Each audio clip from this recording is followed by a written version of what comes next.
Bien, y ahora vamos a hacer un pequeño refuerzo sobre el efecto Doppler. El efecto Doppler es algo que si os entra, os entra desde el punto de vista teórico, porque sí que es verdad que tiene unas fórmulas, pero no os entra en segundo de bachillerato, ¿vale?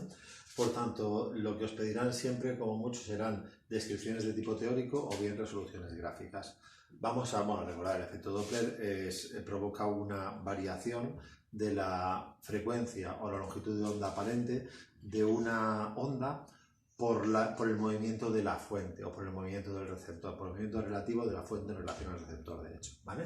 Entonces, bien, si os piden hacer un esquema, siempre se puede hacer de esta manera bastante sencilla. Ponéis una línea, colocáis una posición, que esta será la posición inicial, la que ocupaba el móvil al principio de todo, cuando emitió la primera de las ondas que vamos a dibujar. Entonces, vale, pues con una cierta velocidad de propagación en un medio que es uniforme y que es siempre el mismo, pues dentro de este medio, pues se genera una primera onda circular, esto intenta ser un círculo, que está centrada en este punto, ¿sí?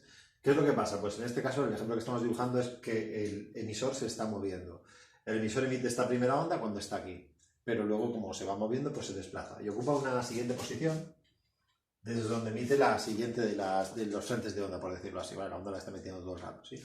Entonces ese siguiente frente de onda que vamos a dibujar, claro, ya no está centrado en este punto, sino que está centrado aquí. Es más pequeño porque lo ha emitido después, por tanto la onda ha tenido menos tiempo de viajar, así que la nueva posición del frente está centrado en este punto. Pues igual es una cosa pues tal que así, ¿vale? Más o menos tenemos que intentar dibujar una circunferencia centrada en este punto, ¿sí?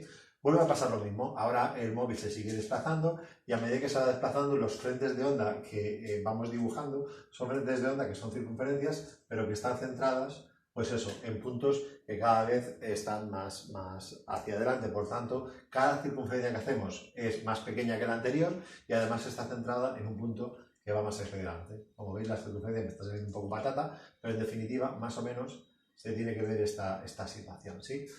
¿Qué es lo que os pedirán? No os pedirán que hagáis un dibujo tan perfecto como el que acabo de hacer yo, pero sí que os pedirán que se vea claramente que los frentes de onda están comprimidos en la dirección en la cual el emisor se está desplazando, y están estirados, están más separados en la dirección que queda detrás del receptor, perdón, del emisor que se está desplazando, ¿vale? Entonces, se tiene que ver esto. Si hablamos de longitudes de onda, veis que las longitudes de onda aparentes son más pequeñas en la parte delantera y en la parte de atrás del móvil pues son más grandes, se distancian, ¿sí? Y si hablamos de frecuencias, pues la frecuencia, aquí es una frecuencia mayor porque los frentes están más seguidos en el tiempo, ¿sí? Y sin embargo la frecuencia, aquí es una frecuencia más pequeña, ¿sí?